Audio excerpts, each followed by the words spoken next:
Hello everyone, and welcome to this quiet corner of history.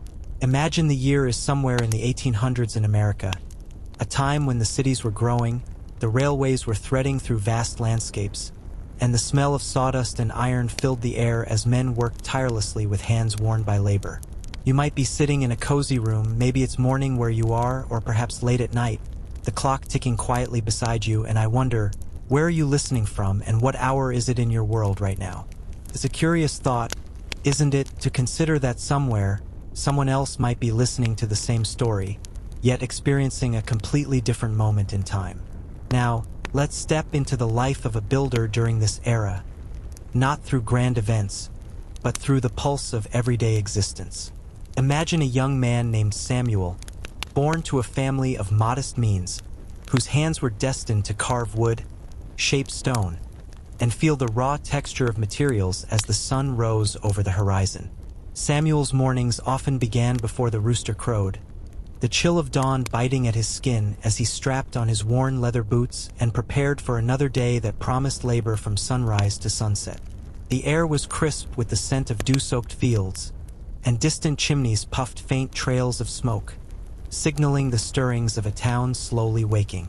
Breakfast, when there was time for it, was simple and sustaining, coarse bread sometimes baked the day before, smeared with a thin layer of lard, and occasionally a boiled egg if the family had been fortunate to afford it. Coffee, bitter and dark, steamed in tin cups, filling the small kitchen with warmth, but often there was little luxury beyond that. Some days, breakfast was skipped entirely if the work demanded an early start or if supplies were scarce.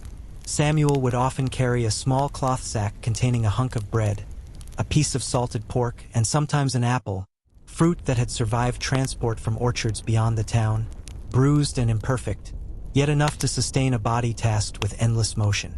On the journey to the work site, he would pass neighbors opening shutters, children still yawning as they followed their parents, and the occasional stray dog sniffing along fences for scraps.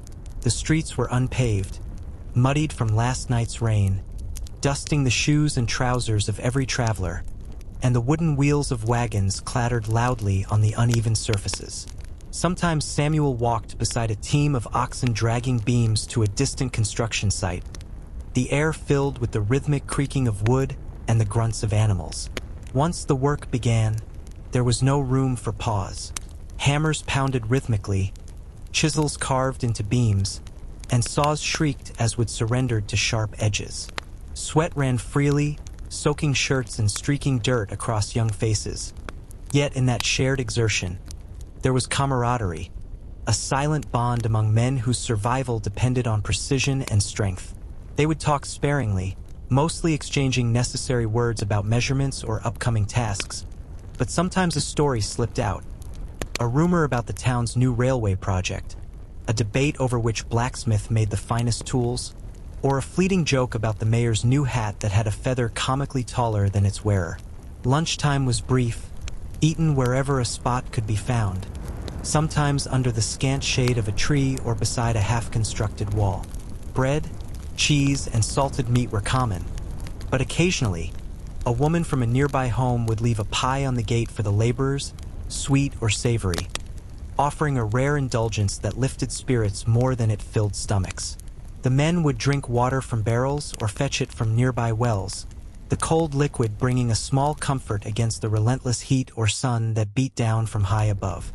Evenings brought both relief and another set of challenges. After hours of work, blisters were counted, joints ached, and clothes were stiff with grime. Returning home, Samuel would sometimes help his siblings or neighbors with minor repairs, his body too accustomed to motion to stop entirely, yet the mind beginning to wander toward rest. Supper was often a communal affair, shared with neighbors if meals were scarce, consisting of stew thick with whatever vegetables could be found or preserved meats that had lasted the week. Candles flickered in small windows, their gentle light casting long shadows across wooden floors, while the aroma of cooking mingled with smoke from nearby chimneys, wrapping the town in a blanket of familiarity. Entertainment was rare but treasured. After supper, a fiddle might be brought out, its strings singing softly in a corner as children attempted clumsy dances. their feet kicking up dust from the floorboards. Stories were told by those who had seen farther lands or had experienced adventures in neighboring towns. Gossip traveled quickly, tales of runaway trains, strange inventions, or the latest fashions arriving from the cities. Occasionally, one might catch sight of a traveling show, a magician, or a small theater troupe passing through, and for one evening, the monotony of daily toil was replaced by laughter and awe, even if just briefly. Yet, despite the exhaustion, there was a pride inherent in the work. Each beam raised, each wall built, each nail hammered into place represented tangible proof of effort and skill. Samuel often traced the lines of his constructions with dirt-streaked fingers, imagining the townspeople inhabiting spaces he had helped shape, children running through hallways he had measured, families sharing meals in rooms he had helped construct. This sense of contribution, fleeting as it sometimes felt, imbued the labor with meaning beyond mere survival. As night fell, the town quieted, leaving only the faint glow of lamplight and the murmurs of distant animals. Samuel would lie on a simple cot, back aching and hands stiff, yet his mind wandered, not to the next day's tasks alone, but to stories he had heard, sights he had glimpsed, and the rhythm of life in a growing America, which was itself a story in constant motion. Somewhere in the darkness, a dog barked, a train whistle called in the distance, and the wind whispered through the wooden slats of his modest home, carrying with it the scent of possibility, labor, and the relentless passage of time. And as you listen, perhaps in a dimly lit room, or on a quiet evening, it is worth considering how strange yet remarkable it is that 2 centuries later, the sounds, smells, and struggles of a young builder named Samuel can still ripple across time to reach you here and now. The next morning arrived with a muted gray light, the kind that seemed hesitant to fully illuminate the streets but carried enough to make the shadows retreat just slightly. Samuel rose again, his body still stiff from the previous day's labor, muscles screaming softly in protest. Yet the rhythm of his life left no room for indulgence in comfort. He washed his face in a tin basin of cold water, the chill slicing through the weariness, and felt the first awareness of the day pressing against him like an unyielding stone. Breakfast was hurried and modest, the crust of yesterday's bread slightly hardened, the butter thin and unevenly spread, but it was sustenance, and in this world that was enough. Stepping outside, he inhaled the damp scent of morning dew mingled with the earthy aroma of mud and sawdust. The town was stirring slowly. Wagons creaked as they navigated uneven paths, the blacksmith's hammer clanging in a steady rhythm that resonated across the nearby buildings, and the low hum of conversation carried through the narrow streets as merchants prepared their wares. Samuel joined a group of men heading toward the new construction site on the outskirts, a project to expand a local mill that would eventually provide grain to surrounding farms, a job both physically demanding and socially significant, as everyone relied on its completion more than they often realized. At the site, the air was thick with dust and timber shavings, the scent sharp and almost intoxicating in its abundance. Samuel's hands gripped the handle of a heavy hammer, the leather worn smooth by countless strikes, each motion precise and necessary. The men worked in unspoken harmony, their movements like a choreographed dance, although far from graceful. Nails bent and splintered would demanded quick improvisation, yet the shared understanding of the craft allowed for seamless collaboration. Occasionally, a careless swing would spark a shout or a laugh, brief interruptions to the otherwise methodical work, but such moments were precious, offering relief from monotony and fatigue. Around midday, the sun climbed higher, beating down relentlessly and making the sweat cling to Samuel's back and forehead. Water was drawn from a barrel at the corner of the site, poured into tin cups, and passed from hand to hand. The taste was earthy, slightly metallic from the barrel, but it was enough to revive the men, giving them just the hint of energy necessary to continue. Lunch was consumed in fragmented bites, often sitting on rough wooden beams or stones, food cradled in hands rather than laid neatly on plates. The staples of the meal remained the same: bread, cheese, and salted meat, But sometimes a family passing by would offer freshly baked pastries, a gift that brought a rare sweetness to an otherwise monotonous diet.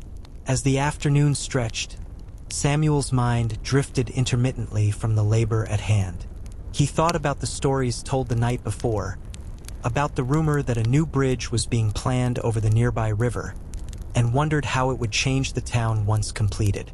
The thought of a bridge spanning the water, allowing wagons and travelers to move freely, made the arduous work feel connected to something larger than himself.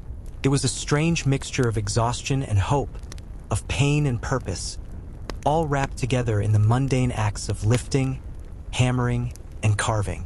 Breaks were scarce but treasured. During a rare pause, Samuel would observe the patterns in the town around him.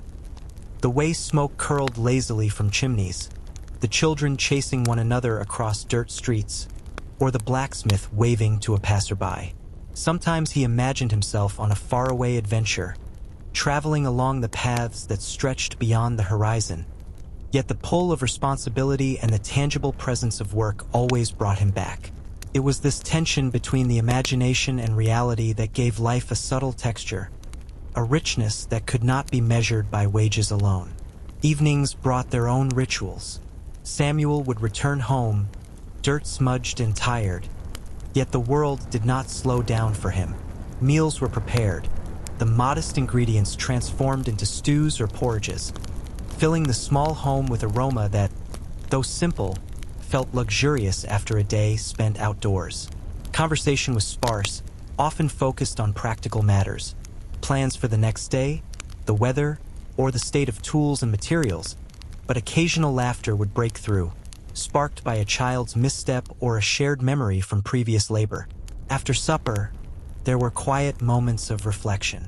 Samuel sometimes walked along the edges of town, following paths lined with wooden fences and low hedges, listening to the distant sound of river water flowing over rocks or the occasional call of a night bird.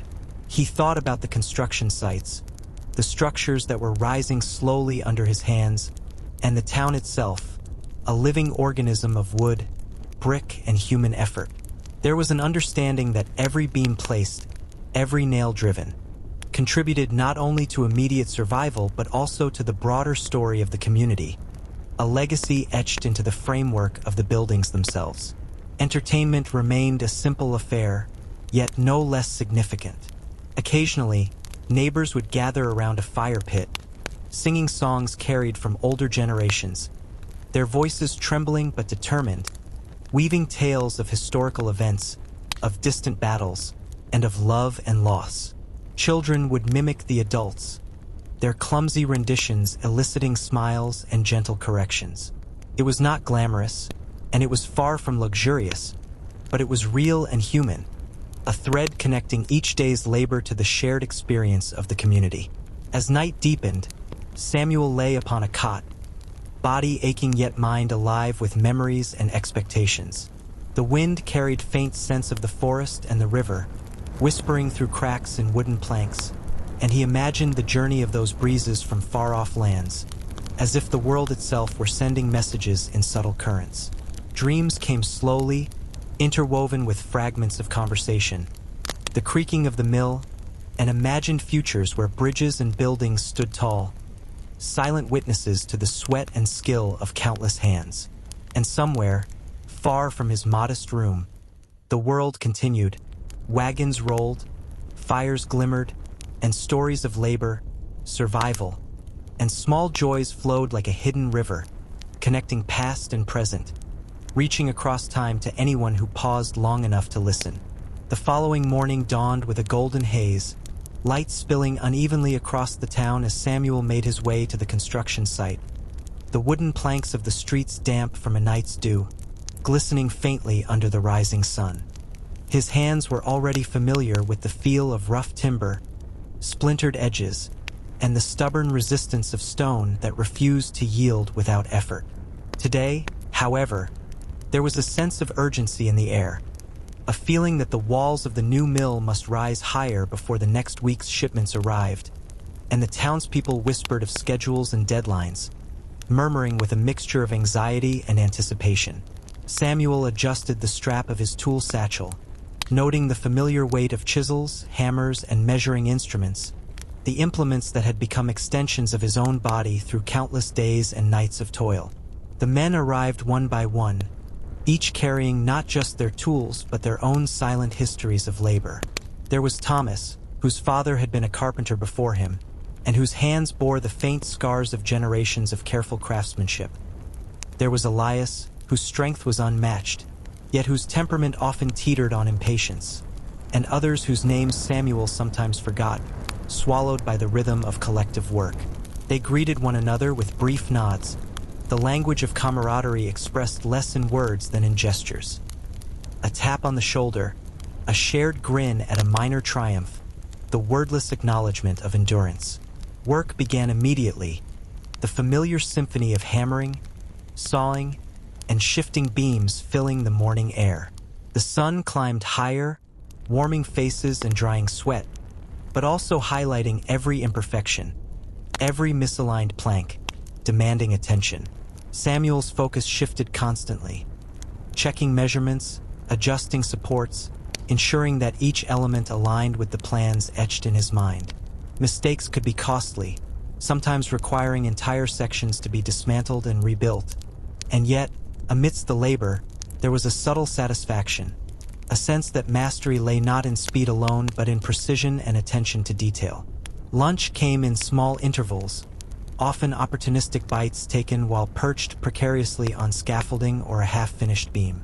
Bread was accompanied by salted pork or dried fruit, sometimes a hunk of cheese, each morsel chewed slowly as men shared fragments of conversation about news from neighboring towns, the latest inventions being whispered about in cities far away, and the inevitable gossip that traveled faster than official announcements. Samuel listened more than he spoke, absorbing stories of runaway horses, experimental steam engines, and tales of builders from other towns who had discovered new techniques for shaping stone and bending wood, innovations that promised to make labor both more efficient and more demanding. As afternoon shadows lengthened, Samuel felt a shift in energy.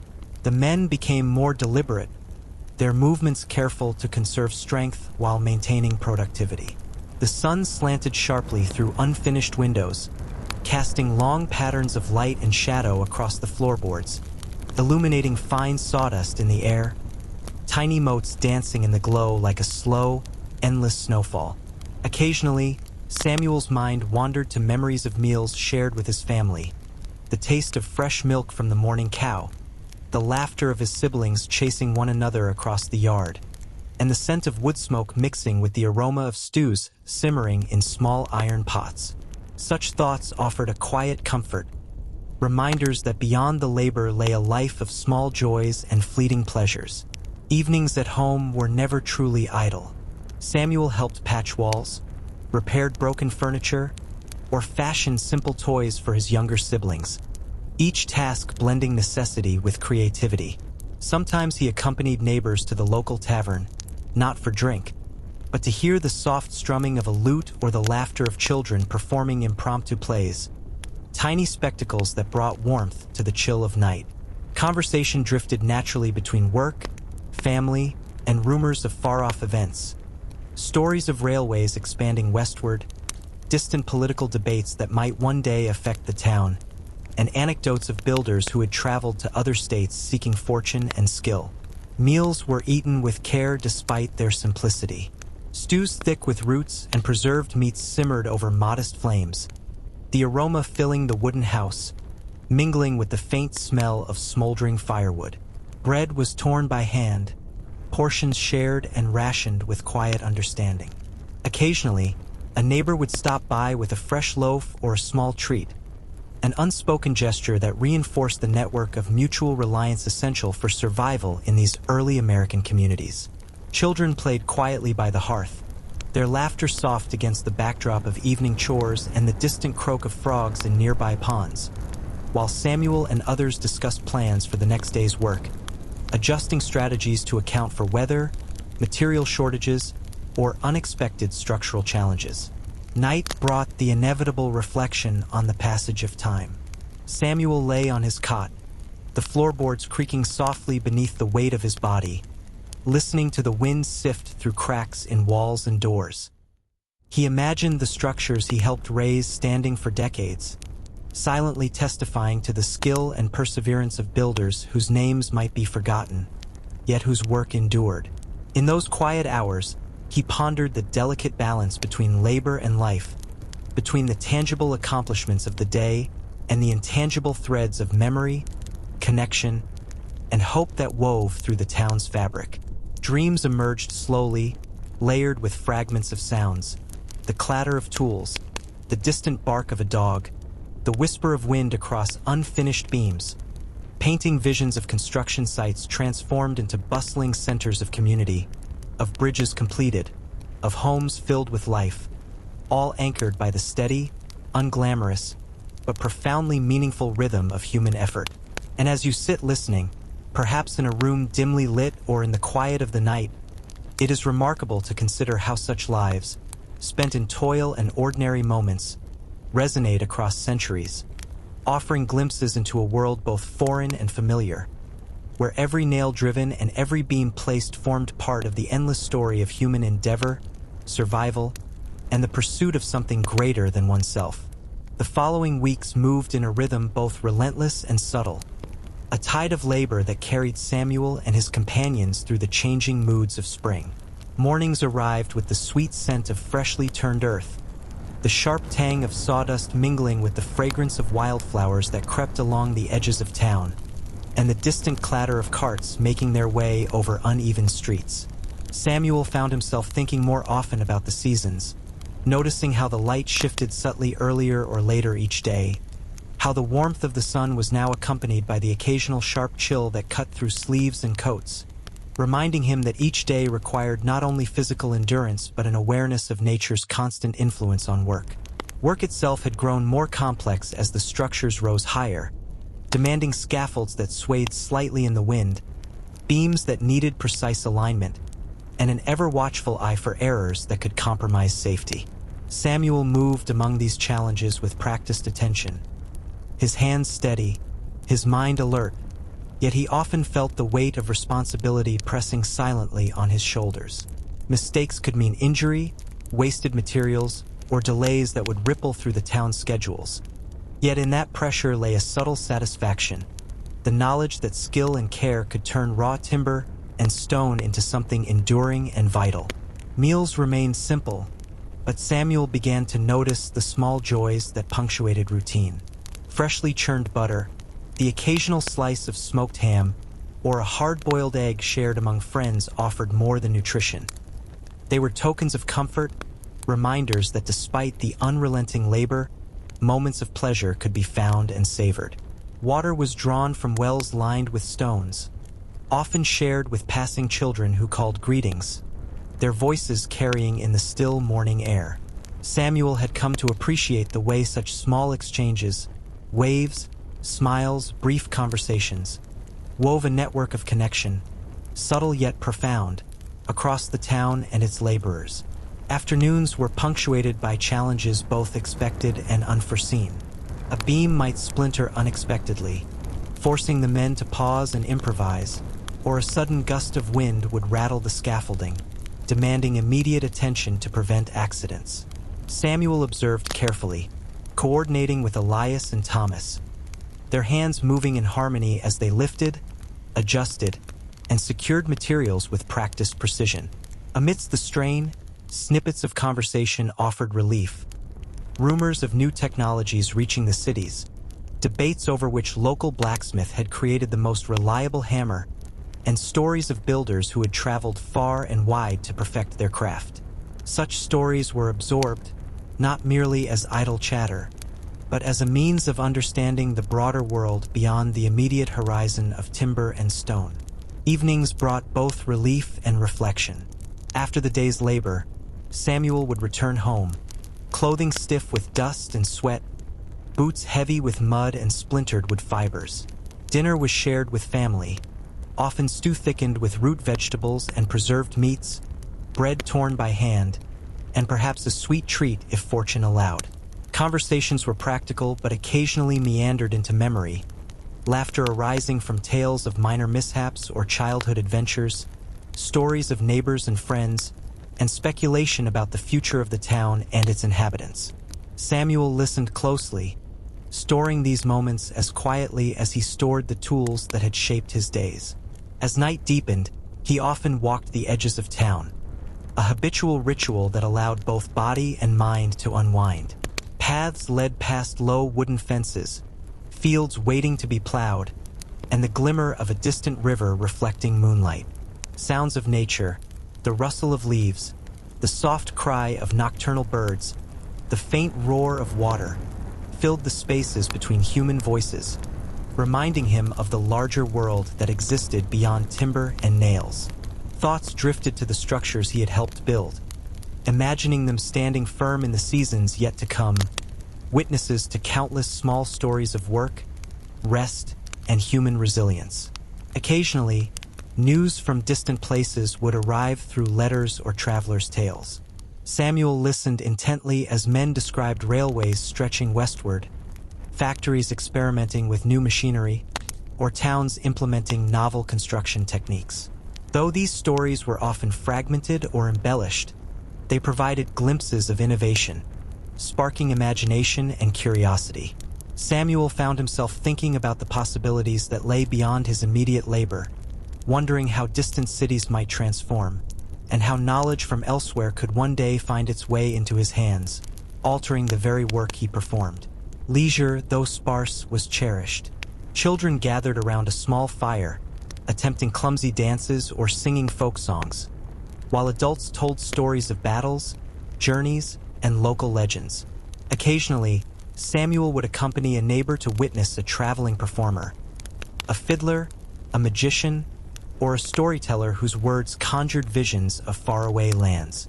These moments were ephemeral but vibrant, a temporary escape from the relentless demands of labor, and a reminder that life contained threads of wonder even amidst toil.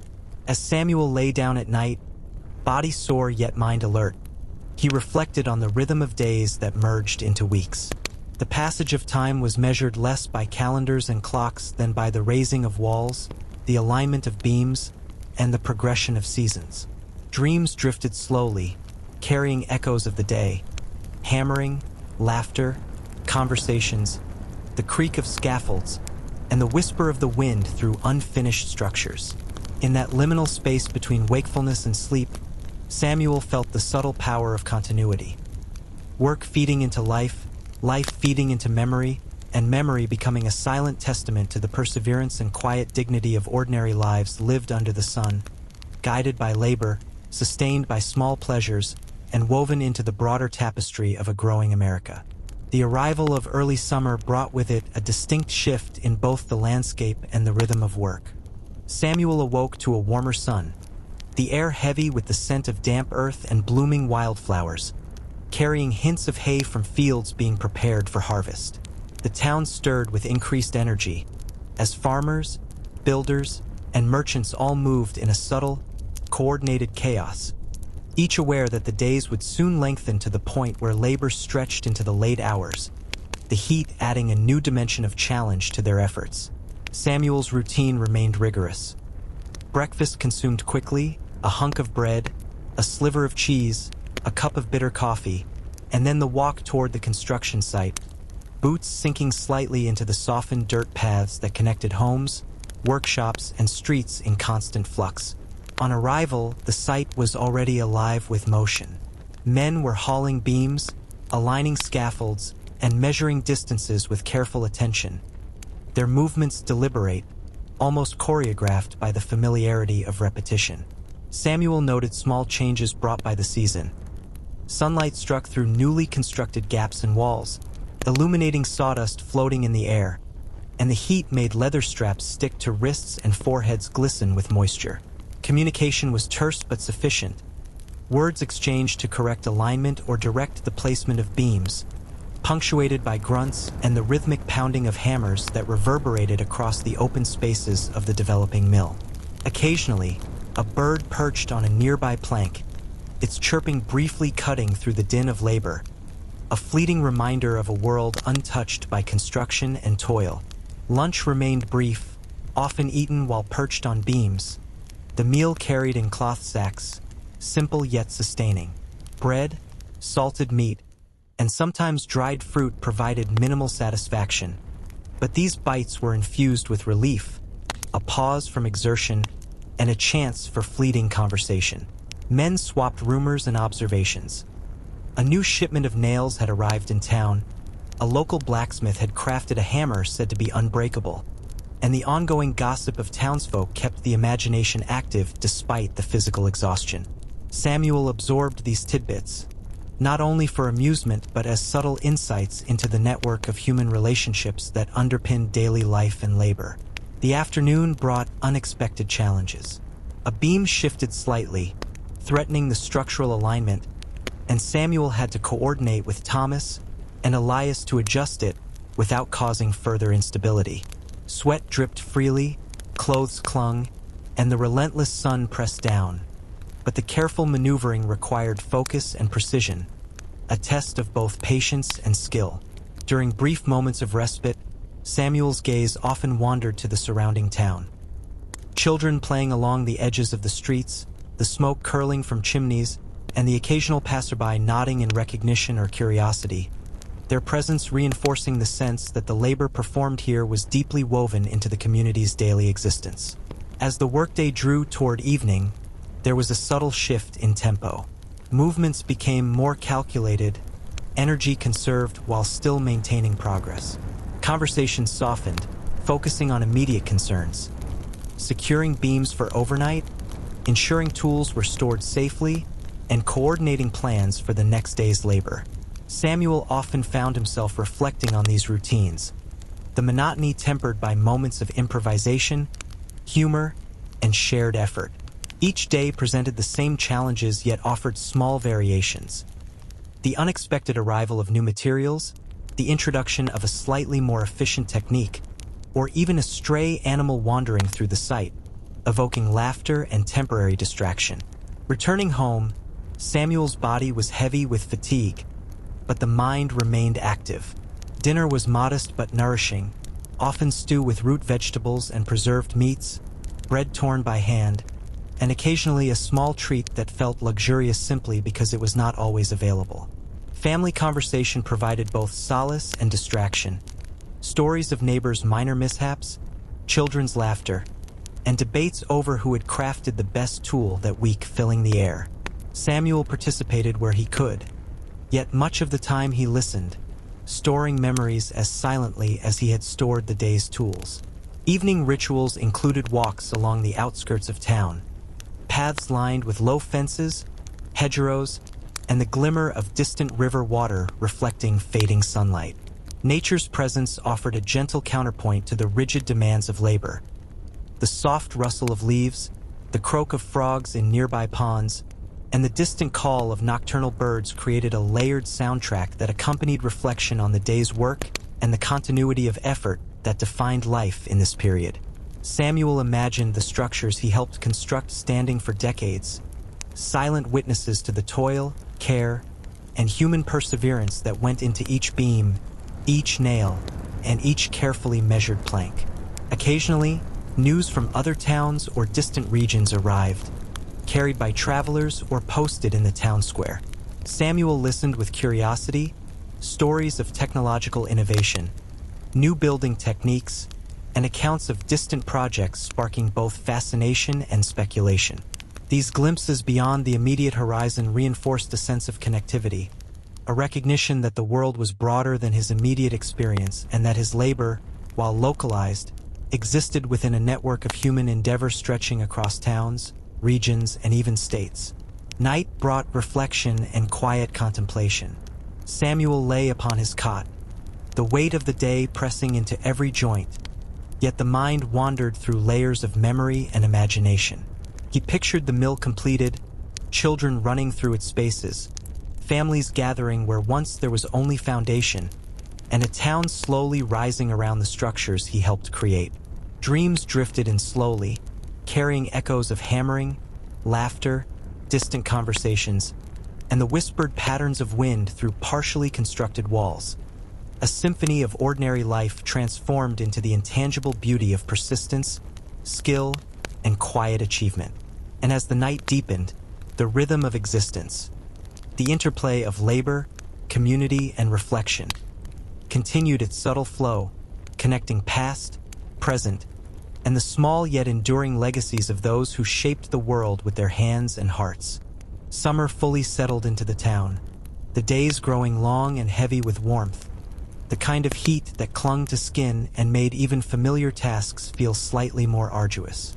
Samuel woke with the sun pressing through the cracks of his modest home, the air already thick and fragrant with the smell of sun-warmed earth and the distant tang of smoke from wood stoves. Breakfast was familiar, bread slightly dry, a small piece of cheese and bitter coffee. But the act itself was a ritual, a small anchor in a life that otherwise flowed in unpredictable currents of labor, weather, and community demands.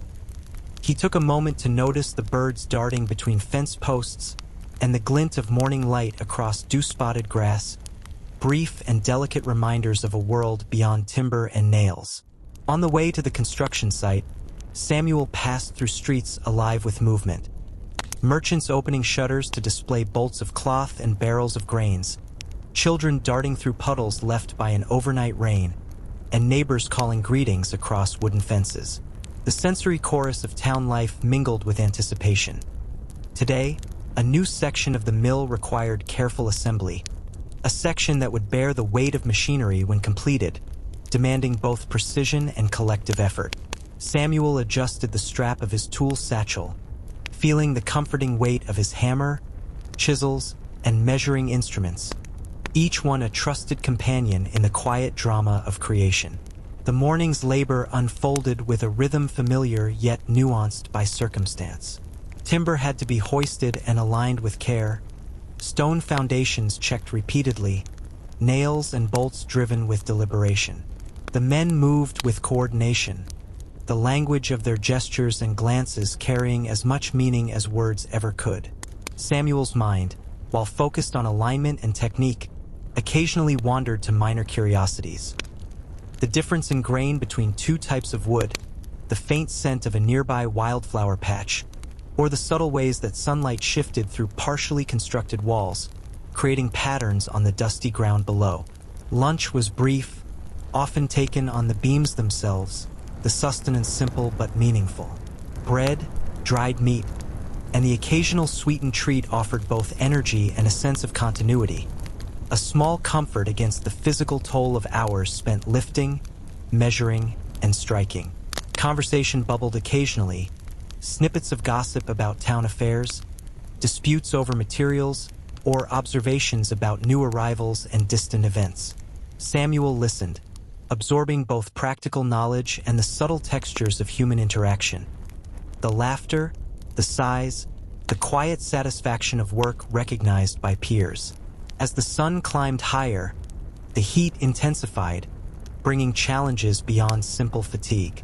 Wooden scaffolds warped slightly in the heat, tools became slick with sweat, and even the smallest miscalculation risked delays or injury. Samuel found himself coordinating carefully, adjusting support beams, measuring twice, and communicating clearly, the constant vigilance a testament to the stakes inherent in seemingly ordinary tasks. Occasionally, a misstep or minor accident would occur. A hammer dropped, a plank misaligned, but these incidents were met with quick improvisation and the calm determination born from experience, each problem addressed methodically to prevent further disruption. Afternoons often brought moments of unexpected observation. Samuel might pause briefly to watch children play along the town's edges, their carefree movements a stark contrast to the deliberate, laborious tasks he performed.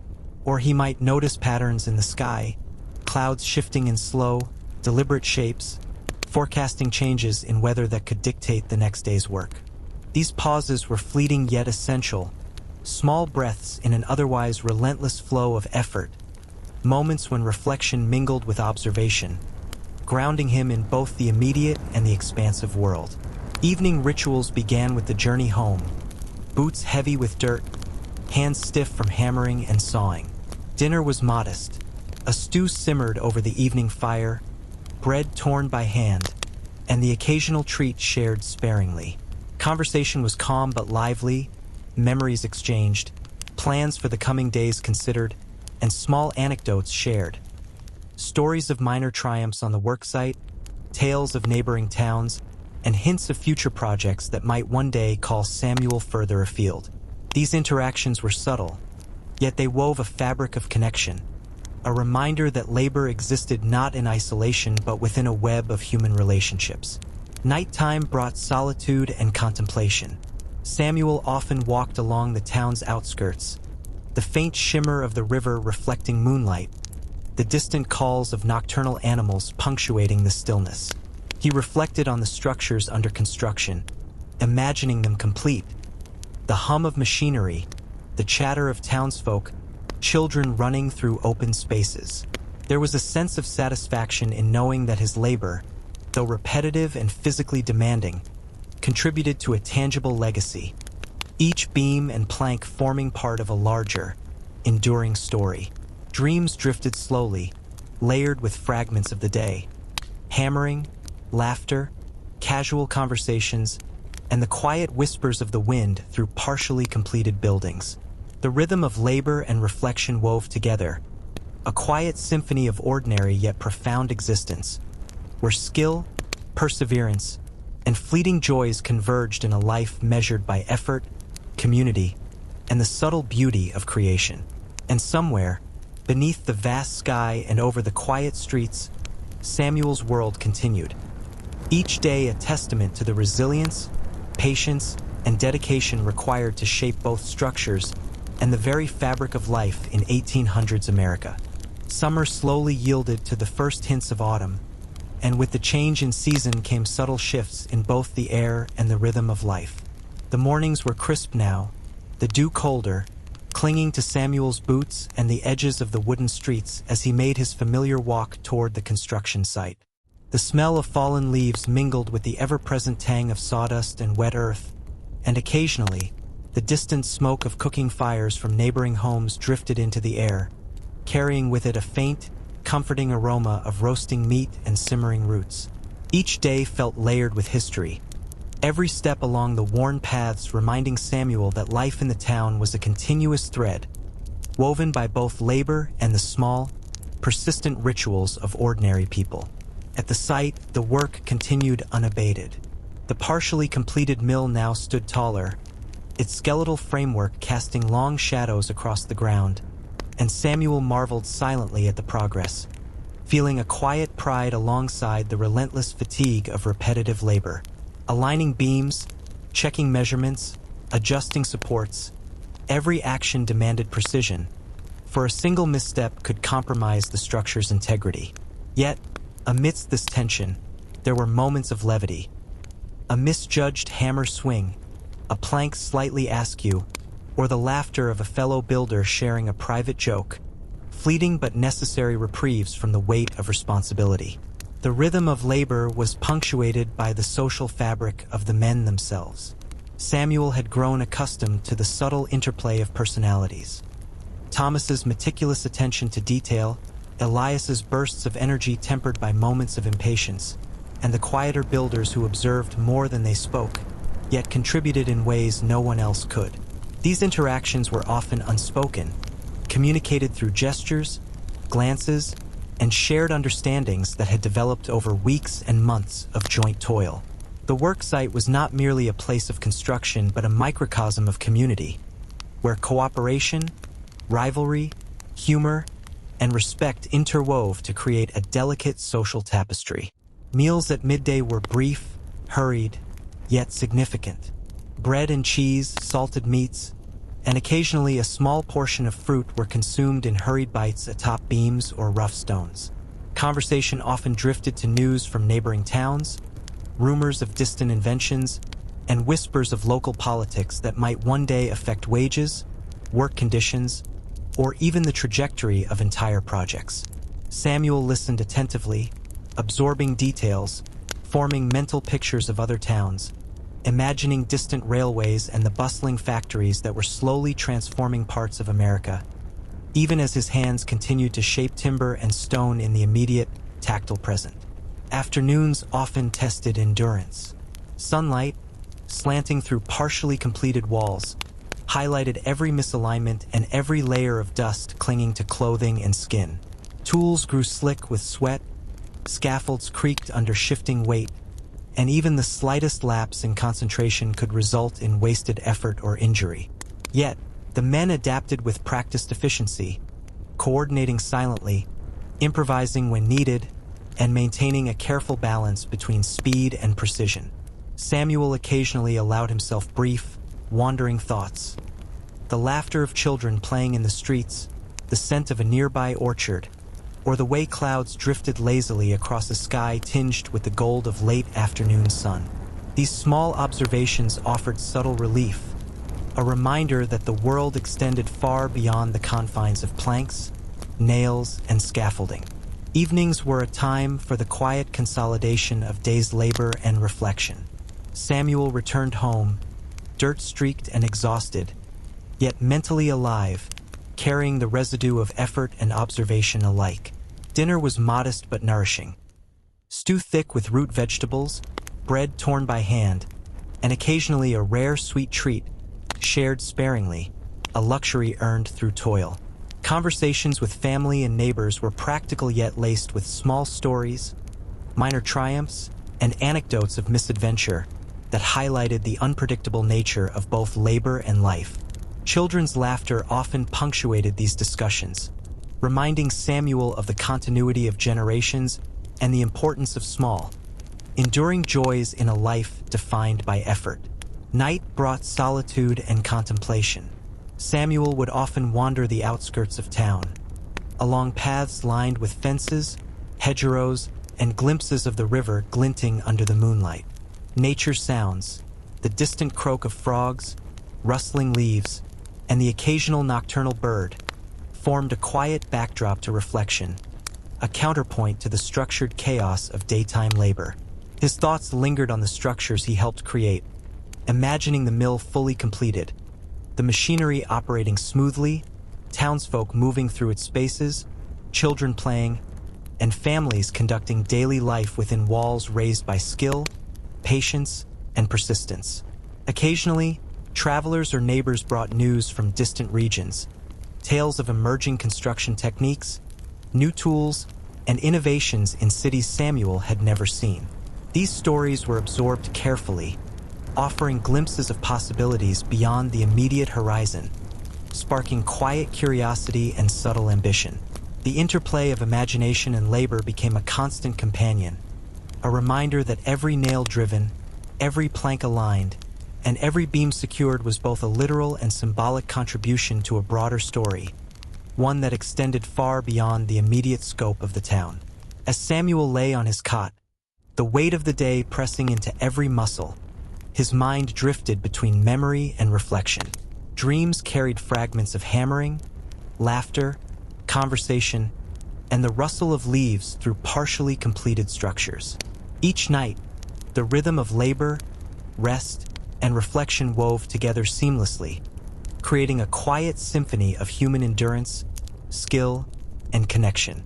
And as the town slept, its streets quieted and the river glimmered in the distance, Samuel's world, defined by effort, observation, and subtle joys, continued its steady, enduring flow, a testament to the ordinary yet profound lives of builders in 1800s America. Autumn deepened, bringing a crispness to the air that bit at Samuel's skin during early mornings and lingered through the day, mingling with the ever-present scent of timber and sawdust at the construction site. The sun rose later, casting longer shadows across the streets and empty fields, while golden leaves drifted down slowly from the trees lining the edges of town, sometimes fluttering onto scaffolds or sticking to boots and sleeves. Samuel noticed these small changes, recognizing that the season altered not just the physical environment but the rhythm of work itself. Cooler mornings meant stiffer muscles that had to be coaxed awake, while shorter daylight hours demanded more efficient planning, every movement measured, every task carefully timed. On the site, the air was thick with both labor and anticipation. The mill had grown taller, the framework stretching toward the sky, each new beam and plank a silent testament to weeks of coordinated effort. Samuel moved deliberately, adjusting supports, checking alignments, and offering guidance to younger laborers who were still learning the subtle balance between strength and precision. The men exchanged brief remarks, sometimes humorous, sometimes practical, their language a mixture of instructions, observations, and shared exasperation at minor mishaps. Planks splitting unexpectedly, nails bending, or tools slipping from sweaty hands. In these moments, Samuel appreciated the unspoken trust that bound them, a network of reliance that allowed even complex operations to proceed smoothly despite the ever-present possibility of error. Lunch was a quiet interlude amid the bustling labor. Bread, salted meat, and occasionally a hunk of cheese were shared in small bites atop beams or flat stones, consumed quickly but with attention, the pause offering not just nourishment but a brief reprieve from the relentless physical demands of the day. Conversation often shifted from immediate concerns, placement of beams, securing scaffolds, to broader reflections on neighboring towns, recent arrivals in the community, and stories of builders who had traveled great distances to learn new techniques. Samuel absorbed these narratives carefully, forming mental maps of innovation and human ingenuity that extended far beyond the boundaries of his immediate world. Each tale a reminder that the act of building was both local and part of a much larger tapestry. Afternoons brought both challenges and subtle rewards. Sunlight slanted through partially completed walls, illuminating tiny motes of dust floating in the air and highlighting the careful craftsmanship of recently secured beams. The men worked in coordinated effort, adjusting supports, hoisting timber, and measuring meticulously, each action reinforcing the rhythm of collective labor. At times, a miscalculation forced improvisation. Planks had to be repositioned, scaffolds stabilized, or nails replaced. But these moments were met with calm determination, the group adapting seamlessly to maintain progress. Samuel's mind occasionally wandered, imagining the finished structure bustling with activity, the mechanical sounds of operating machinery, and townsfolk moving through spaces that had once been nothing more than a skeletal framework of timber and stone. Returning home in the early evening, Samuel's body ached, but his mind remained alert, reviewing the day's work and anticipating tomorrow's challenges. Dinner was simple but satisfying. Stew rich with root vegetables, bread torn by hand, and the occasional sweet treat that felt luxurious precisely because it was infrequent. Family conversation provided both comfort and amusement, stories of neighbors' minor mishaps, children's laughter, and discussions of upcoming projects filling the air. Samuel listened, contributing where necessary, but often he simply absorbed the textures of daily life, the rhythm of ordinary events, and the subtle interplay of effort, humor, and observation that shaped the community. Evenings often extended into quiet contemplation. Samuel would walk along the town's outskirts, paths illuminated by fading sunlight and the first glimmers of evening stars. The river reflected the shifting sky, a mirror of calm against the muted sounds of the sleeping town. Nature's presence, the rustle of leaves, the distant calls of nocturnal creatures, the soft whisper of wind, offered a soothing counterpoint to the intensity of labor, a space for reflection on both past accomplishments and future endeavors. Samuel imagined the completed mill, the hum of machinery, the movement of townsfolk, and the laughter of children echoing through spaces once silent, a vision that lent purpose and meaning to the repetitive, often exhausting work of the day. Occasionally, news from other regions or visiting travelers brought stories of innovation, new building techniques, or accounts of distant towns thriving with activity. Samuel absorbed these tales, imagining possibilities beyond the familiar streets, considering how the knowledge could someday influence his own work or the broader development of the community. These glimpses into distant realities provided subtle inspiration, reinforcing the notion that labor, while grounded in immediate tasks, was part of a much larger human enterprise, a link in a chain stretching across regions, generations, and professions. As night deepened, Samuel lay on his cot, the day's exertion pressing heavily on his body, while his mind drifted across memories and reflections. Dreams blended fragments of hammering, laughter, conversation, and the gentle creak of scaffolds swaying in the wind, forming a quiet symphony of endurance, skill, and the persistent rhythm of life. Each day's labor fed into the next, each moment of reflection and observation stitched into the broader tapestry of existence. And in that ongoing flow, Samuel found a subtle, enduring sense of purpose.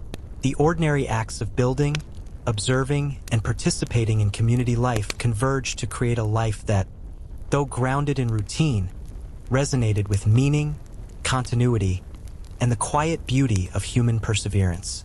The days grew shorter, and the first hints of frost began to touch the edges of the town as autumn deepened into late season. Mornings carried a sharp, clean chill that seeped through clothing, settling in joints and making the hands ache slightly as Samuel prepared for another day of work. The familiar walk to the construction site was now accompanied by the crisp sound of leaves crunching underfoot, and the air carried the mingling sense of smoke from wood stoves and the faint, lingering sweetness of fallen apples from nearby orchards. Samuel adjusted his coat and tightened the straps of his tool satchel. The weight of familiar instruments, hammer, chisel, measuring square, comforting, a constant companion through the unending rhythm of labor. On arrival, the site buzzed with energy, the skeletal framework of the mill now stretching higher, casting long shadows that danced across the ground as the sun rose. The men greeted each other with brief nods and clipped words, their familiarity lending efficiency to even the most complex tasks. Beams hoisted into place, scaffolds adjusted, and precise measurements double-checked. Mistakes could not be tolerated, for the higher the structure grew, the greater the risk if a plank were misaligned or a support weakened. Samuel found himself moving methodically, his hands skilled and steady, yet his mind alert to the unpredictable variables, the sway of timber in the wind, a stubborn nail that refused to drive straight, or the sudden loss of balance from a fellow worker. Midday brought a brief pause, and the workers gathered where they could, perched on beams or standing on flat ground. Bread, salted pork, and occasional dried fruit were shared, but the conversation often ranged beyond mere sustenance. Thomas spoke of a blacksmith in a neighboring town who had perfected a new hammer design. Elias recounted a story about a traveling carpenter whose scaffold supposedly lasted decades, and others shared gossip of townsfolk, rumors of crops failing or thriving, and the occasional glimpse of distant railways beginning to creep westward. Samuel listened attentively, both for amusement and for practical knowledge, understanding that work was not confined to the physical act alone, but informed by awareness of tools, techniques, and human networks that extended beyond the immediate horizon.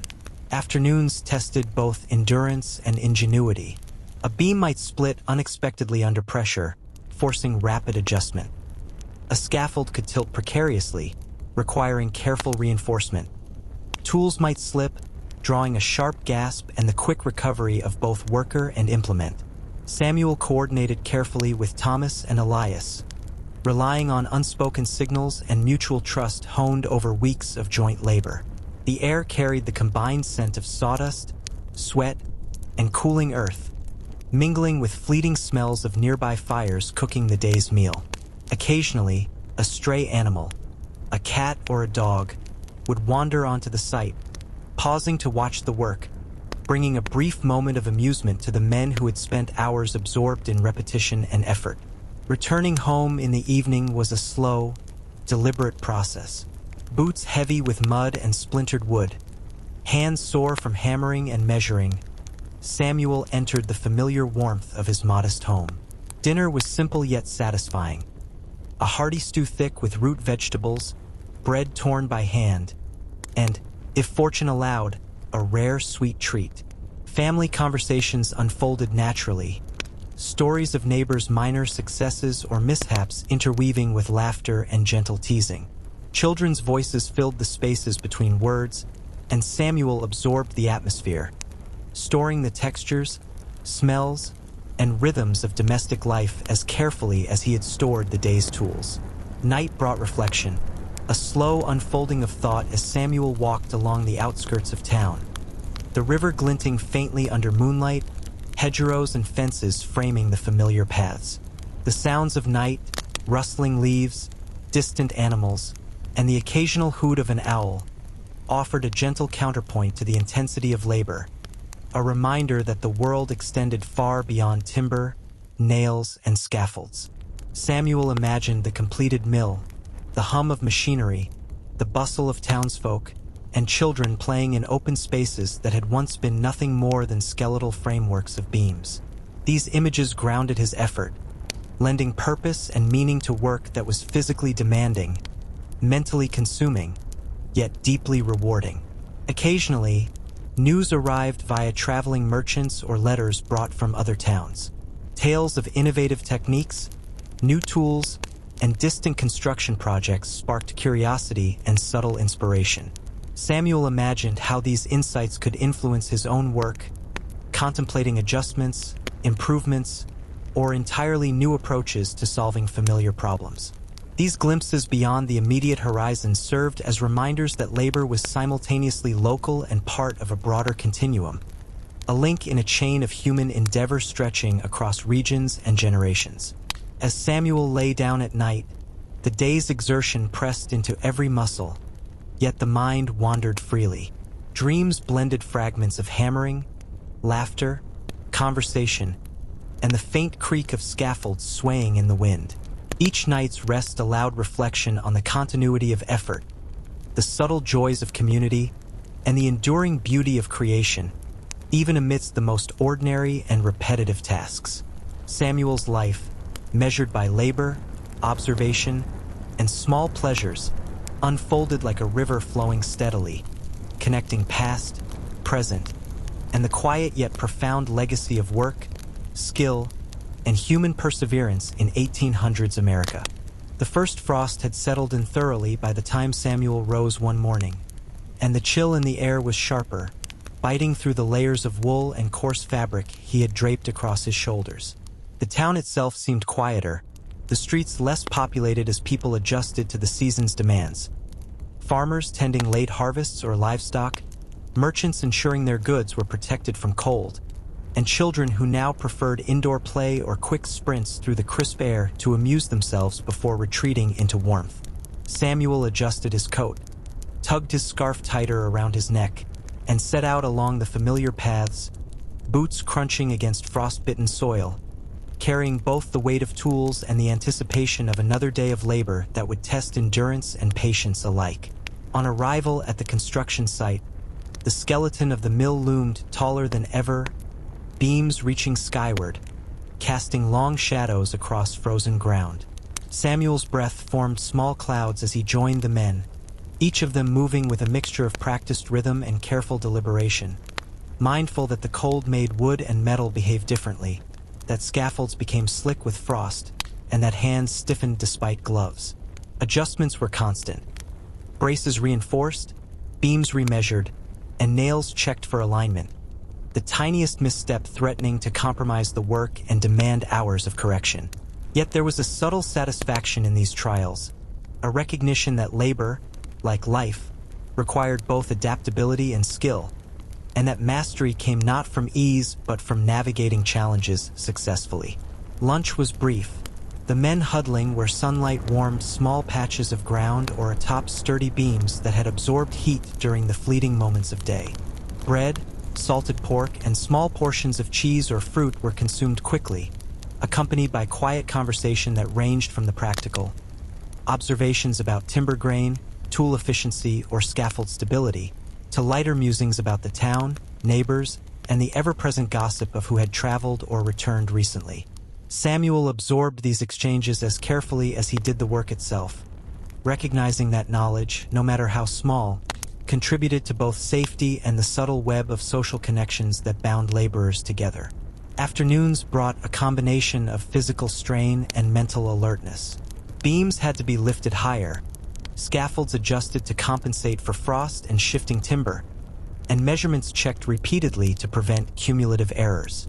Tools became slick with condensed sweat, hands stiffened, and the cold sometimes made even familiar movements feel awkward. Yet the men adapted, relying on coordination, experience, and an almost intuitive understanding of each other's rhythms. Samuel occasionally glanced toward the town beyond the site, watching children dart through streets, smoke rising from chimneys, and neighbors greeting each other across fences. These glimpses provided a subtle reminder that labor, though consuming, existed within the larger tapestry of community life, where effort, care, and shared experience intertwined. Returning home, Samuel's body ached, yet the mind remained alive with reflection. Dinner was simple. The warmth of stew thickened with root vegetables and small cuts of preserved meat offsetting the chill that lingered despite the fire. Bread was torn by hand, conversation flowed naturally, and children's laughter created a gentle rhythm that contrasted with the rigid precision of the day's labor. Occasionally, a neighbor would drop by, sharing news from distant towns, stories of construction projects elsewhere, or minor town gossip that, though trivial, connected Samuel to a larger network of human activity and imagination beyond the immediate confines of his work. Evening walks along the riverbank became more deliberate as the chill intensified. Samuel observed the reflection of the moon on the still water, the frost-covered foliage, and the distant silhouettes of barns and fences outlined against darkened skies. The soft sounds of night, rustling leaves, distant animal calls, and the faint whistle of wind through half-finished scaffolds provided a quiet counterpoint to the intensity of labor, an auditory frame for contemplation. He imagined the mill completed, machinery operating smoothly, townsfolk moving through the space, and children playing safely around beams and walls that had once been skeletal structures. These images reinforced purpose, a vision of labor yielding tangible, lasting results.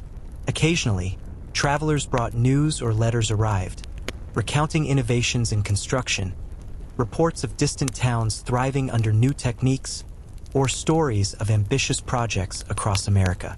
Samuel's mind absorbed these tales, considering how knowledge from elsewhere could influence his work, how subtle changes might improve efficiency or safety.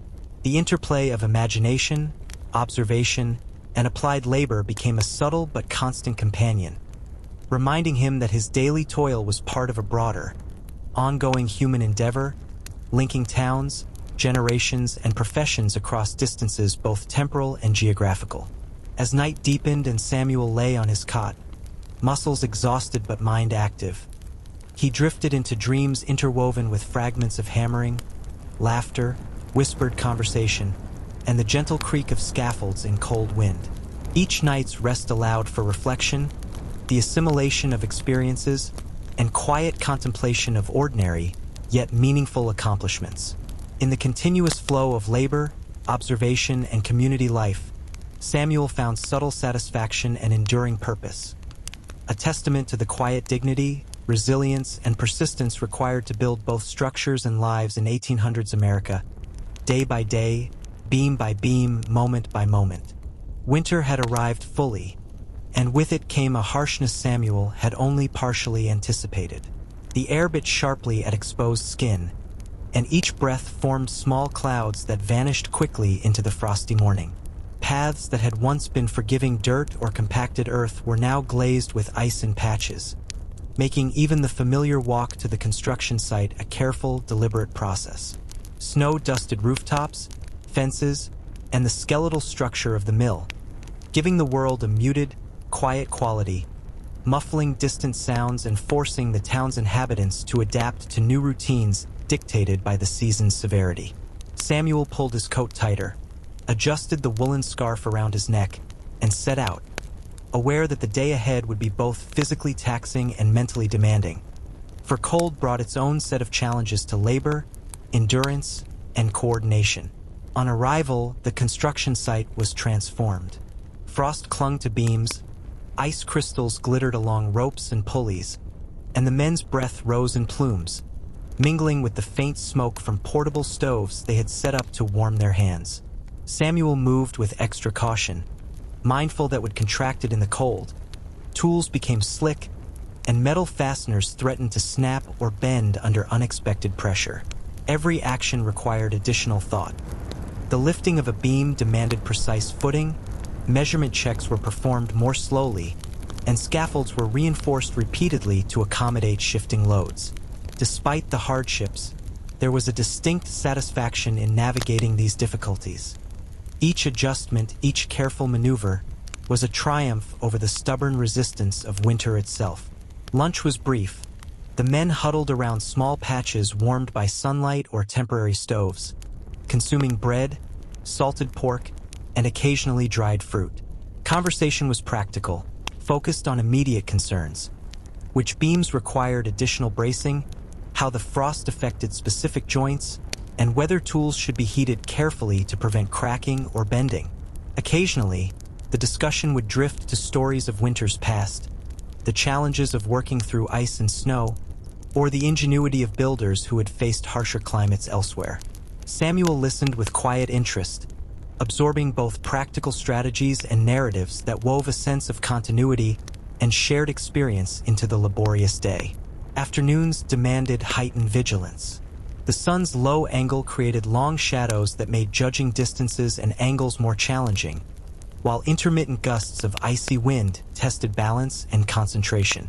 A slipped tool or unstable plank could mean hours of corrective work or even injury, yet the men adapted with almost instinctive precision. Samuel coordinated with Thomas and Elias, their gestures and brief words forming a delicate ballet of cooperation and shared understanding. Small frustrations emerged: a frozen rope, a stubborn nail, but were met with pragmatic solutions, improvisation, and, occasionally, laughter at the absurdity of battling both materials and elements simultaneously.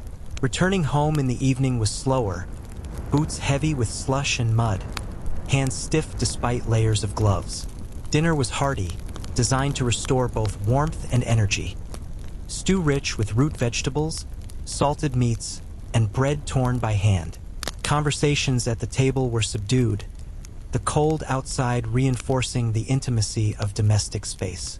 Stories of minor accidents on the worksite, glimpses of neighbors' preparations for harsher weather, and discussions about tasks for the following day blended seamlessly with the laughter and chatter of children, creating a warm, comforting rhythm that contrasted with the day's physical demands.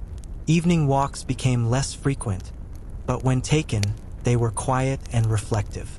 The frozen river glimmered faintly under the moon, its surface solid in some places, rippling gently in others, and hedgerows carried a crystalline coating that refracted the pale light.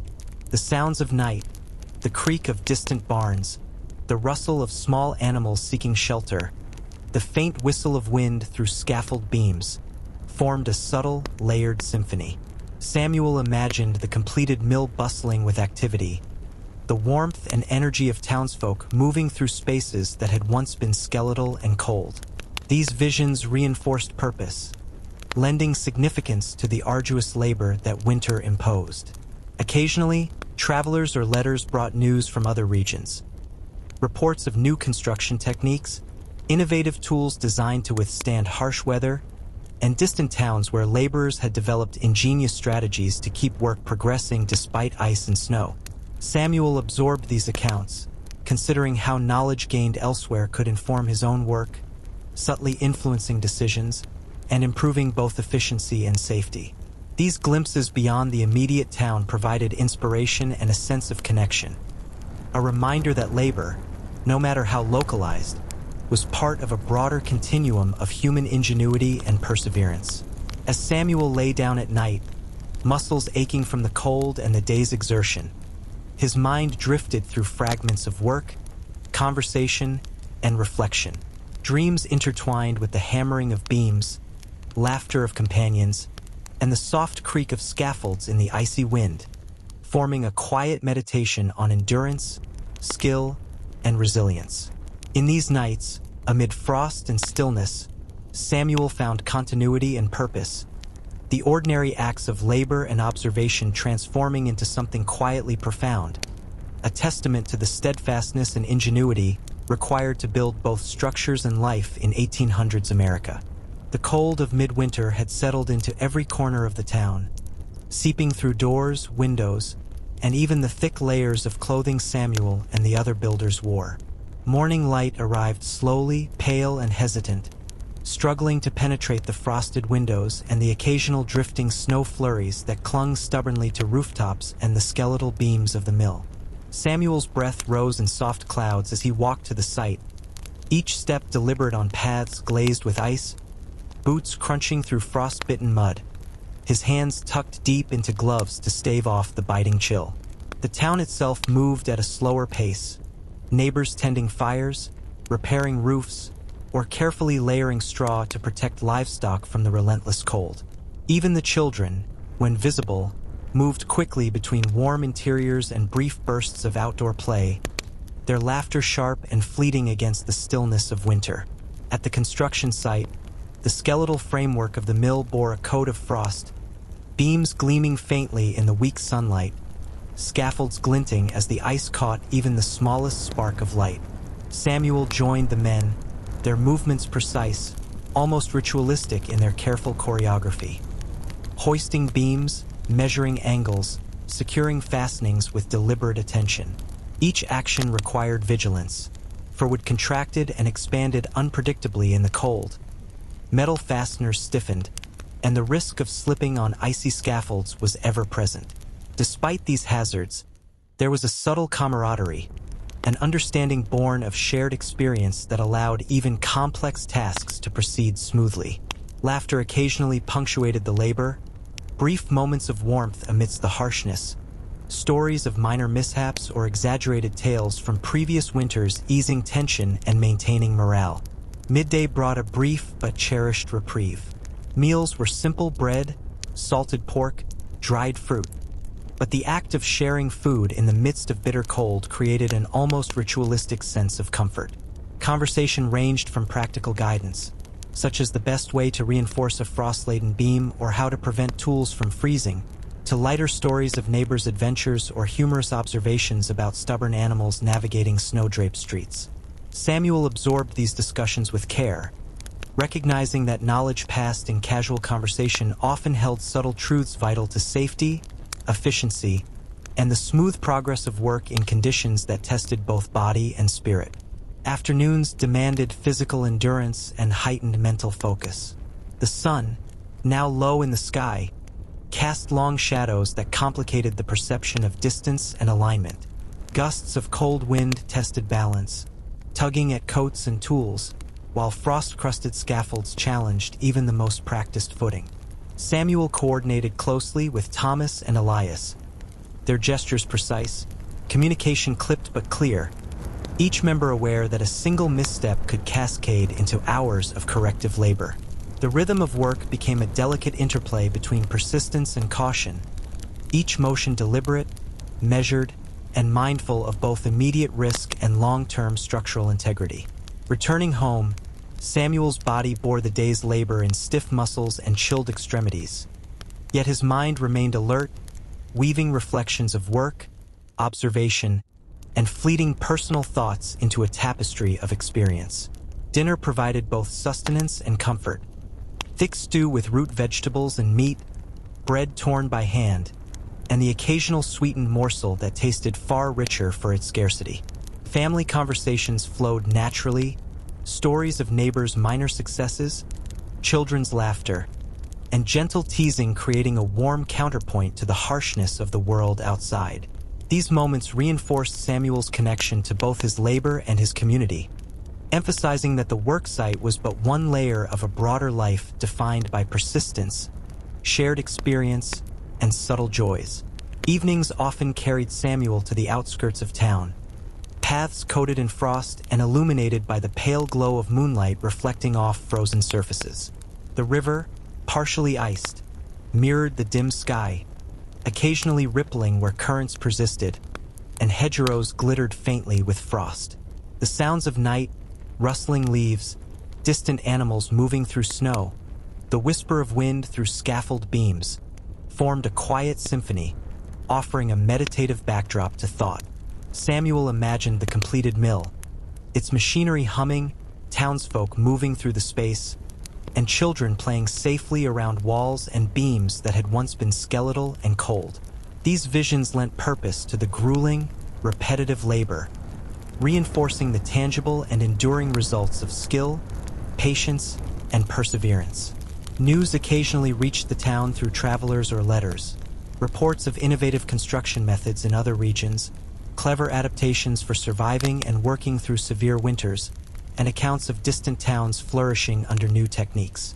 Samuel absorbed these stories thoughtfully, imagining subtle ways to incorporate knowledge into his own work, to improve efficiency, and to enhance safety. These glimpses into broader human endeavor provided inspiration, a reminder that labor, while rooted in the immediate and physical, connected him to a larger narrative of ingenuity, resilience, and progress stretching across towns and generations.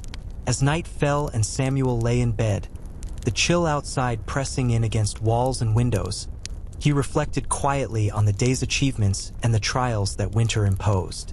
Dreams were interwoven with fragments of work, conversation, and observation. The creak of scaffolds, laughter of companions, and rhythmic hammering blending into a gentle meditation on endurance, skill, and the quiet dignity of labor. In these nights, amid frost and stillness, Samuel's life continued as a testament to human resilience, the subtle pleasures of community, and the enduring beauty of creating lasting structures in the often harsh, often unpredictable reality of 1800s America. The depth of winter pressed on the town with a quiet insistence, coating streets, rooftops, and the skeletal frame of the mill with an unbroken layer of frost. Samuel's mornings began earlier now, long before the weak sun could cast meaningful light over the snow-tinged landscape, and each step to the construction site required careful navigation, boots crunching over hardened earth and sheets of ice. Even familiar paths felt transformed, unfamiliar in their slipperiness, and the way shadows stretched unnaturally across drifts of snow. The cold seeped through gloves and coats, making fingers ache and joints protest. Yet there was a strange comfort in the predictability of the daily journey. The rhythm of boots against frozen ground, the muffled sounds of town slowly awakening, and the distant puff of smoke from chimneys signaling the perseverance of daily life amidst the unforgiving season. At the construction site, the partially completed mill bore the weight of winter's touch, frost glittering on beams and scaffolds, ice crystals forming delicate patterns along rope and pulley systems. Samuel joined the men with a practiced awareness of risk, the cold necessitating heightened vigilance. Wood contracted unpredictably, metal fasteners stiffened, and scaffolds became subtly treacherous under layers of frost. Every motion was deliberate, lifting, aligning, hammering, with an underlying mindfulness that only came from months of experience and the shared understanding among the men that one misstep could undo hours of effort. Thomas and Elias, along with the other builders, moved with synchronized purpose, a tacit choreography developed from long days of collaboration, each aware of the fragility of balance in both timber and life. Lunchtime provided a brief warmth, not just of food but of social reprieve. Huddled where the weak winter sun offered even fleeting comfort, the men consumed bread, salted meat, and dried fruit. Conversation ranged from practical advice, how to prevent tools from freezing or timber from splitting, to stories and gossip of distant towns and the exploits of builders in harsher climates. Samuel listened attentively, recognizing that every nugget of experience or distant anecdote could serve as a subtle guide, a small adaptation that might make labor safer or more efficient. Even in these moments of pause, there was a persistent awareness of frost and weight, a reminder that the physical reality of winter was never far removed from thought or conversation. Afternoons carried both physical strain and mental vigilance. Sunlight slanted obliquely through partially completed walls, casting long shadows that distorted perception, while sudden gusts of icy wind tested balance and concentration. The men moved in quiet cooperation, gestures precise, communication sparse but effective. A plank that shifted unexpectedly or a frozen fastener could derail an entire sequence of work, yet improvisation and patience prevailed. Samuel sometimes allowed his mind to wander briefly, imagining the mill complete, machinery humming, townsfolk moving through open spaces, and children playing safely around walls that had once been precarious scaffolds. These visions provided both motivation and solace, a mental counterpoint to the physical rigor and monotony imposed by winter. Returning home was a slow, deliberate process. Boots were wet and muddy from slush, hands stiff and sore despite gloves, and the journey itself demanded awareness of icy patches and hidden hazards. Dinner offered warmth and sustenance. Thick stew brimming with root vegetables and meat, bread torn by hand, and occasionally a small sweetened treat, a rare luxury that seemed richer in scarcity. Conversation flowed naturally at the table, stories of minor mishaps or successes intermingled with children's laughter, creating an intimate, comforting environment that contrasted with the biting cold outside.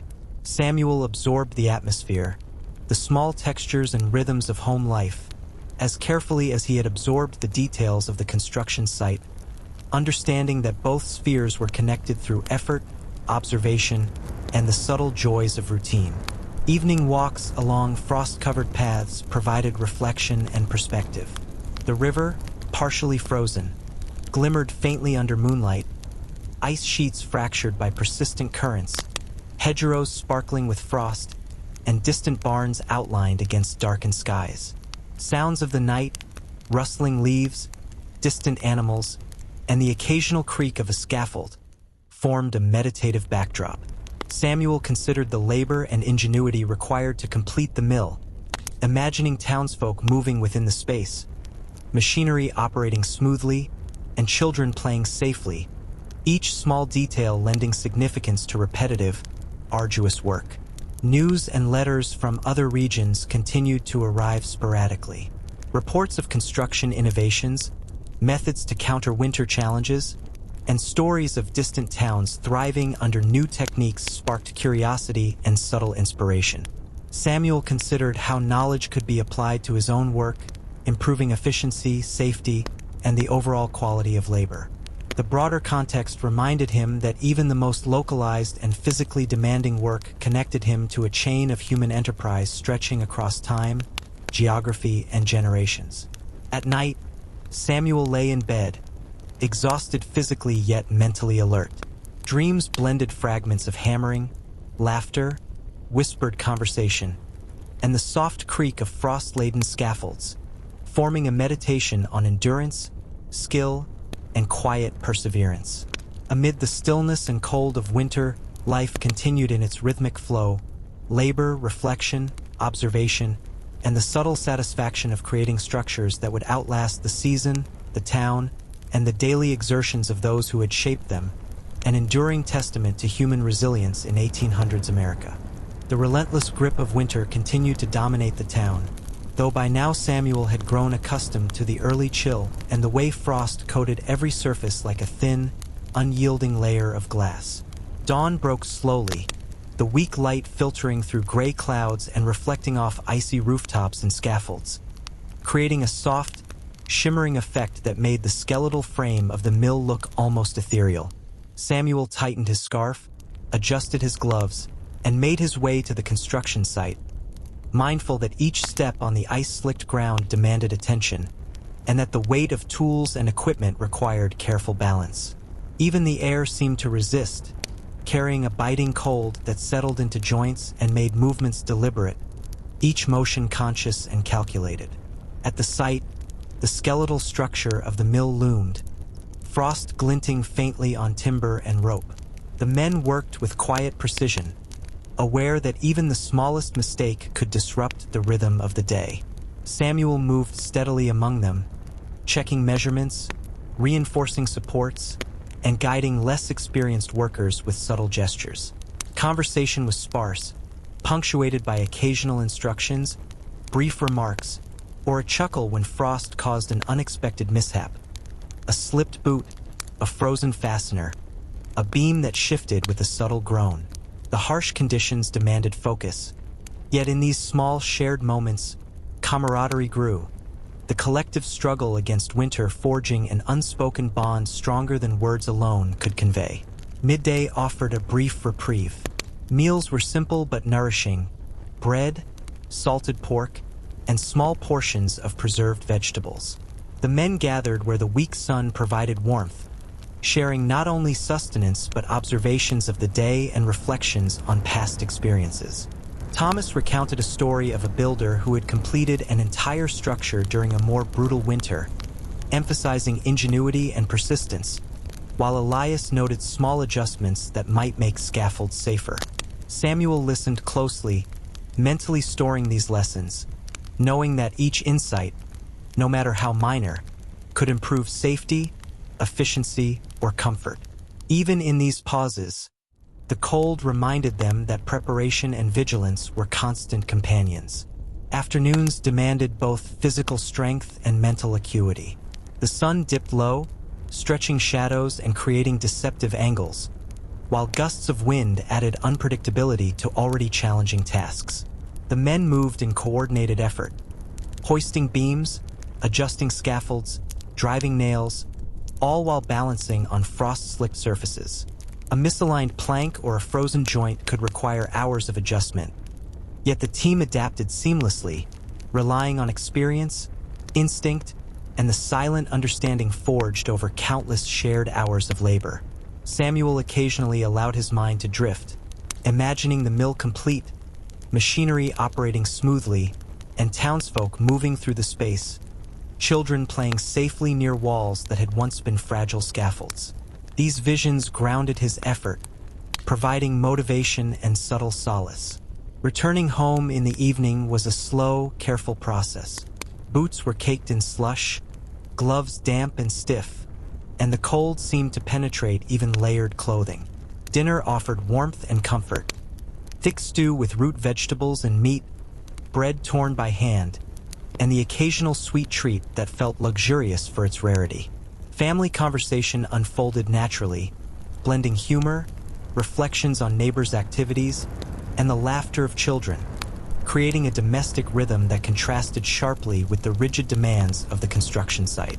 Samuel absorbed these moments as carefully as he had absorbed details of his work, recognizing that life, even amid physical hardship, carried small pleasures, relationships, and subtle joys. Evenings were quieter, walks reduced or brief, yet still rich with observation. The river, partially frozen, shimmered faintly under moonlight, ice sheets fractured where currents persisted, and hedgerows glistened with frost. The sounds of night, the rustle of small animals, the occasional creak of scaffold, the whisper of wind, formed a meditative backdrop. Samuel reflected on the mill, imagining townsfolk moving through the finished space, machinery humming, and children playing safely, each vision reinforcing the tangible outcomes of patient, careful labor. Occasionally, news arrived. Letters or travelers recounted construction innovations elsewhere, clever adaptations for winter work, or tales of distant towns thriving under challenging conditions. Samuel considered these stories thoughtfully, imagining small adjustments to his own methods, subtle improvements that could enhance efficiency, safety, and overall quality. These glimpses beyond the immediate town reminded him that even localized labor connected to a larger continuum of human endeavor, linking generations and regions through effort, creativity, and resilience. As Samuel lay down at night, muscles exhausted but mind alive with reflection, dreams carried fragments of hammering, laughter, whispered conversation, and the soft creak of frost-laden scaffolds. Amid the stillness and cold, life continued in its steady rhythm. Work, reflection, observation, and the quiet satisfaction of creating lasting structures. Each day reinforced perseverance, skill, and subtle ingenuity, forming an enduring testament to human resilience, the dignity of labor, and the fragile yet persistent beauty of daily life in 1800s America. The first subtle signs of thaw arrived slowly, almost imperceptibly, as winter began its gradual retreat. Early mornings remained cold, frost still clinging stubbornly to rooftops, scaffolds, and the skeletal beams of the mill, but the air carried a faint warmth that hinted at change. Samuel noticed the difference in the crunch of snow beneath his boots, slightly less sharp, and the occasional drips of water from eaves where the sun had begun to exert its weak influence. The town seemed to sense it too, Children lingered outside a little longer, farmers prepared for spring planting, and even animals ventured further from the warmth of barns and shelters. Samuel adjusted his layers carefully, welcoming the subtle ease in movement, yet mindful that the melting snow could create new hazards on already treacherous ground. At the construction site, the thaw brought both relief and new challenges. Frost-laden scaffold softened, beams released the grip of ice, but melting water created slippery surfaces and mud that threatened footing and made hauling timber more cumbersome. Samuel and the men worked with renewed focus, balancing relief at milder temperatures with caution against fresh risks. The skeletal mill, now taller and more defined against the pale sky, seemed almost alive as sunlight reflected off the damp wood and glistening ropes. Tasks required careful coordination. Beams hoisted with precision, fasteners checked, and scaffolds adjusted to account for both thawing conditions and uneven ground. Samuel moved deliberately, his senses tuned to the subtle cues that signaled stability or danger, and his mind carried the knowledge that even small miscalculations could have cascading effects. Midday brought a welcome warmth, the sun casting longer and brighter rays across the site. Bread, salted pork, and preserved vegetables provided sustenance. Yet it was the shared conversation that lent a sense of rhythm and comfort. Thomas spoke of a distant town where builders had devised innovative methods for protecting scaffolds from snow and ice, while Elias noted small adjustments that could make current work safer and more efficient as temperatures fluctuated. Samuel absorbed these insights, imagining ways to adapt methods, not merely for safety, but to improve the efficiency and longevity of structures. Even amidst physical exertion, there was a constant interplay of observation, imagination, and pragmatic problem-solving that defined daily labor. Afternoons were physically demanding but invigorated by the changing season. The sun, though low, provided light and warmth that mitigated some of winter's bite. Yet the partially thawed ground challenged footing, and waterlogged tools required extra care. Coordination among the men remained crucial. Hoisting beams, aligning planks, and driving fasteners demanded shared awareness, quick adjustments, and trust built over months of working in tandem. Samuel occasionally allowed his mind to wander briefly, picturing the completed mill, townsfolk moving with purpose, and children playing safely around walls that had once been precarious scaffolds. These visions provided subtle encouragement, grounding labor in tangible, enduring results. Returning home, Samuel noted the early signs of spring, muddy paths, the faint green of emerging shoots, and the scent of thawing earth mingling with lingering smoke from chimneys. Dinner offered warmth and comfort, thick stew, bread, and the occasional sweet treat that seemed richer after the austerity of winter.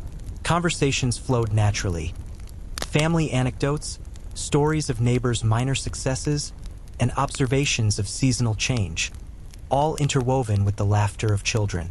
These moments reinforced the connection between work, home, and community, highlighting that labor, though physically taxing, existed within a broader framework of relationships and continuity. Evening walks became a mix of reflection and observation. The river, partially thawed, reflected the soft glow of the moon, occasional ripples forming where currents persisted, and hedgerows glistened with remnants of ice. The quiet sounds of night, the rustle of small animals, the whisper of wind through scaffolds, the distant creak of timber, formed a gentle rhythm. Samuel considered the labor and ingenuity required to complete the mill, imagining the space filled with townsfolk, the hum of machinery, and children playing safely. These visions reinforced purpose, lending significance to repetitive, arduous work and framing each task as part of a larger, ongoing human endeavor. News from other regions continued to arrive sporadically. Letters and travelers described innovations in construction, adaptations for changing seasons, and distant towns thriving under improved methods. Samuel pondered these accounts carefully, considering subtle adjustments for efficiency, safety, and structural integrity. Awareness of broader techniques reinforced the sense that local labor was part of a vast continuum of human effort, creativity, and resilience, connecting generations and communities in a chain of shared knowledge and persistence. As night fell and Samuel lay down, muscles tired but mind alert, dreams blended fragments of work, conversation, and observation.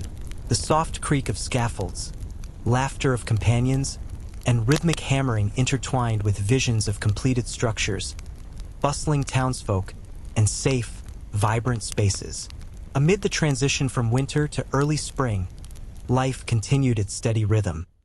Labor, reflection, observation, and quiet satisfaction in creating enduring structures. Samuel's days, filled with challenge, camaraderie, and purpose, testified to the resilience, skill, and subtle ingenuity required to shape both the physical and social landscapes of 1800s America.